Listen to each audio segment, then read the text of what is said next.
दुनिया ने आज तक क्रिकेट को कई बड़े बड़े नाम दिए और खासकर भारतीय क्रिकेट को तो और भी बड़े नाम दिए। अगर हम उन नामों की गाथा अभी गाना शुरू करें तो कब रात हो जाए ये कोई नहीं कह सकता। पर जब भी हम इन महान लोगों की लिस्ट का नाम सोचते हैं, अक्सर इस लिस्ट में क्वालिफाई होने का पैरामीटर हम कॉमन ही रखते हैं कि इसने बहुत रन मारे हैं, कि इसने बहुत ज़्यादा विकेट लिए हैं, कि इसने बहुत सेंचुरीज मारी हैं, कि इसकी एवरेज बहुत ज़्यादा है, एटसेट्रा एटसेट्रा। और इन पैरामीटर्स की आड़ में हम कई बार ऐसे नाम भूल जाते हैं जिन्हें इस लिस्ट का असल में हिस्सा होना चाहिए, क्योंकि हमारी इस पैरामीटर्स की लिस्ट में इंटेंट नाम के पैरामीटर की कोई जगह ही नहीं होती। और अगर इंटेंट भी एक पैरामीटर होता किसी प्लेयर को लेजेंड बनाने के लिए, तो उसमें सबसे पहला नाम इंडिया क्या दुनिया में भी सबसे पहला नाम होता सुरेश रैना का। हम सब जानते हैं कि रिसेंटली वे इंडियन प्रीमियर लीग में अनसोल्ड चले गए। हम सब जानते हैं कि आईपीएल में किसी ने उन पे बोली तक नहीं लगाई। इसलिए तरस आता है मुझे, बहुत ज्यादा तरस आता है मुझे। नहीं, सुरेश रैना पे नहीं, इन 10 की 10 आईपीएल टीम्स पे, क्योंकि उनके प्लेयर चुनने के पैरामीटर भी वो ही रहे होंगे जो मैंने बताए। और वो बेचारे इंटेंट की कीमत होती क्या है शायद समझ ही नहीं पाए। पर इस वीडियो को एंड तक देखने के बाद उस ऑक्शन के रूम में बैठा हर इंसान ये सोचने पे मजबूर हो जाएगा कि उन्होंने रैना पे बोली ना लगा के सिर्फ गलती ही नहीं करी बल्कि पाप करा है। पर वो बताने से पहले मैं आपको बताना चाहता हूं इस वीडियो के स्पॉन्सर के बारे में, जिनका नाम है गेमजी। इसके ब्रांड एम्बेसडर इंडिया के टॉप बैट्समैन और लखनऊ टीम के कप्तान केएल राहुल हैं। जैसे मैं पहले भी बता चुका हूं कि यहां कंपटीशन कम होने के कारण किसी और प्लेटफॉर्म के मुकाबले आपके जीतने की चांसेस बहुत बढ़ जाती हैं, क्योंकि यहां अपनी गेमिंग नॉलेज को यूज कर आप टीम बना के लाखों रुपए तो जीत ही सकते हैं। पर साथ ही साथ यहां एक और बेनिफिट यह है जो कहीं और नहीं, कि अगर आप पहली इनिंग में टीम बनाना भूल गए तो दूसरे में बना लें, दूसरे में भूलें तो बीच चलते हुए मैच में 5 प्लेयर को चुन के लाइव 5-5 ओवर के भी फैंटेसी मैचेस खेल लाखों रुपए जीत सकते हैं। और उससे भी बड़ी बात, यहां फैंटेसी गेम्स के अलावा कई कैजुअल गेम्स भी हैं, जैसे 8 ball pool, carrom, ludo, rummy, poker और क्रिकेट गेम भी है, जो आप लाइव दुनिया भर के लोगों के साथ खेल लाखों रुपए जीत सकते हैं। तो बिना वेट करे डिस्क्रिप्शन में दिए लिंक से गेमजी का ऐप डाउनलोड करें और टेलीग्राम का लिंक भी है जिसे ज्वाइन कर लें, जहां मैं इससे रिलेटेड एक्सक्लूसिव ऑफर्स अपडेट करता रहता हूं जो सिर्फ मेरे व्यूअर्स के लिए ही होते हैं। तो चेक आउट नाउ।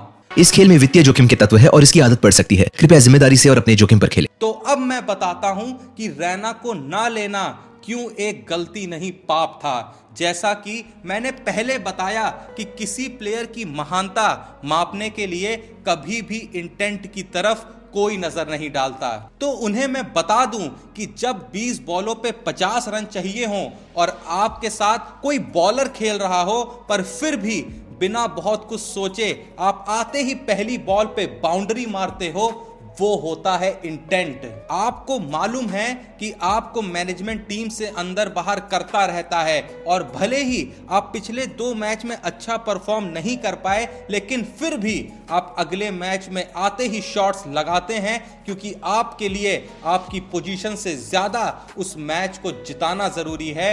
वो होता है इंटेंट। आप जानते हो कि पिच पे आते ही लोगों को आपसे बाउंड्रीज की उम्मीद होती है, और उसी उम्मीद को पूरा करने के लिए जब आप बाउंड्री मारते हो और उस कोशिश में आप अपना विकेट खो देते हो, तो यही लोग कहते हैं कि इसकी तो एवरेज भी कम है, स्ट्राइक रेट से क्या होता है।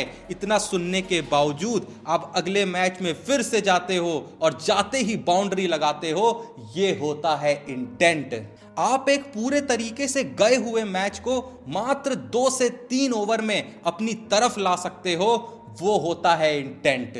चलिए भूल जाइए अभी तक जो मैंने कहा, क्योंकि आजकल बिना एग्जाम्पल के कोई भी किसी चीज पे विश्वास नहीं करता।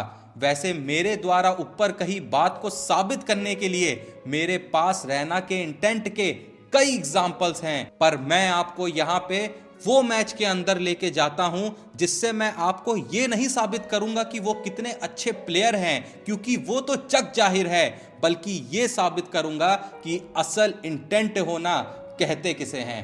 ये मैच था ऑस्ट्रेलिया और इंडिया के बीच, जो one of the famous matches में से एक है। मैं इस मैच की कहानी नहीं सुनाना चाहता हूं, बस इस मैच की 2 बॉल्स आपको दिखाना चाहता हूं।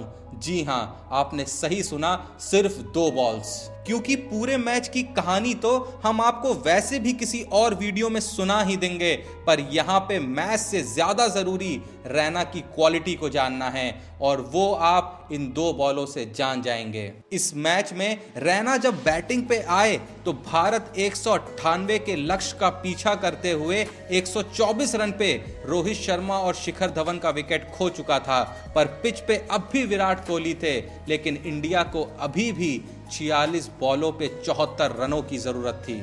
और मैं ये क्लियर कर दूं कि ये तब का ही वक्त था जब आईपीएल में लगातार अच्छे प्रदर्शन के बावजूद रैना को अपनी जगह टीम में लगातार प्रूव करनी पड़ती थी, पर फिर भी ऐसे कठिन मौके पे जब रैना आए तो अपनी दूसरी ही बॉल पे क्रीज से आगे बढ़ के शॉट मारने के लिए निकल गए और उनकी स्टंपिंग होते होते बची। आप सोच रहे होंगे कि इससे क्या ही प्रूव होता है। हाँ, इससे कुछ प्रूव नहीं होता।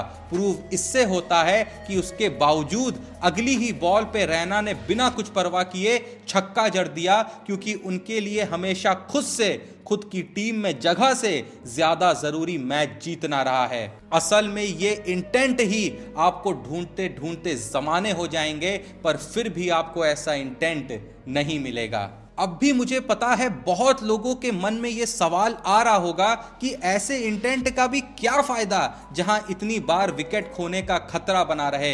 तो मैं उन लोगों को सिर्फ यही कहना चाहूंगा कि हम जब भी 2011 वर्ल्ड कप की कहानी को याद करते हैं तो हमेशा सहवाग की तेज शुरुआत की बात करते हैं, सचिन की सबसे ज्यादा रन्स की बात करते हैं, विराट कोहली और गंभीर के पारी संभालने की बात करते हैं, युवराज के ऑलराउंड परफॉर्मेंस की बात करते हैं, धोनी की बेहतरीन कप्तानी की बात करते हैं, पर बहुत ही कम लोग इस चीज की कीमत समझ सकते हैं कि अगर क्वार्टर फाइनल में ऑस्ट्रेलिया के खिलाफ युवराज के साथ रैना ने वो नॉट आउट 28 बॉलों पे 34 रन की पारी नहीं खेली होती तो भारत शायद कभी वर्ल्ड कप के सेमीफाइनल में पहुंचता ही नहीं। चलिए मैं कहता हूं वो भी छोड़िए, अगर उसी वर्ल्ड कप के सेमीफाइनल में पाकिस्तान के खिलाफ रैना ने आखिरी में वो नॉट आउट 36 रन की पारी नहीं खेली होती तो भारत शायद फाइनल में भी नहीं होता, और अगर फाइनल में नहीं होता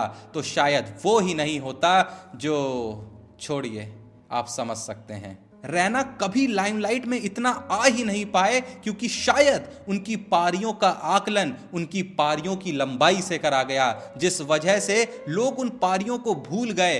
अगर उन्हीं पारियों को याद उसकी कीमत के हिसाब से रखा गया होता तो रैना की कीमत भी क्या है ये कभी मुझे बताने की जरूरत ही नहीं पड़ती। और फिर से मैं यही कहना चाहूंगा कि ये सभी पारियां शायद खेली ही नहीं गई होती अगर उसके पीछे सुरेश रैना का वो इंटेंट नहीं होता। उम्मीद करता हूं कि मेरी ये बात आप तक पहुंचने में सफल रही होगी। अगर सच में आप मेरी बात की कीमत को समझ पाए तो वीडियो को एक लाइक जरूर दें। आपका इस पे क्या कहना है कमेंट में जरूर बताएं, और प्लीज इस वीडियो को ज्यादा से ज्यादा लोगों को शेयर करें। इंस्टाग्राम पे जोशी तो बोलेगा पे फॉलो नहीं करा है तो बिना वेट करे जाएं, फॉलो कर #क्रिकबाजी लिख अपना सवाल सेंड करें, जो हम अपने दूसरे चैनल जोशी तो बोलेगा पे आपके नाम के साथ फीचर कर आपको रिस्पॉन्ड करेंगे। बाकी अगर चैनल को सब्सक्राइब नहीं करा है तो वो भी कर लें, ताकि ऐसी ही जबरदस्त वीडियोस आपको आगे भी देखने को मिलती रहे। बाकी मिलते हैं अगली वीडियो में, तब तक के लिए जय हिंद, धन्यवाद।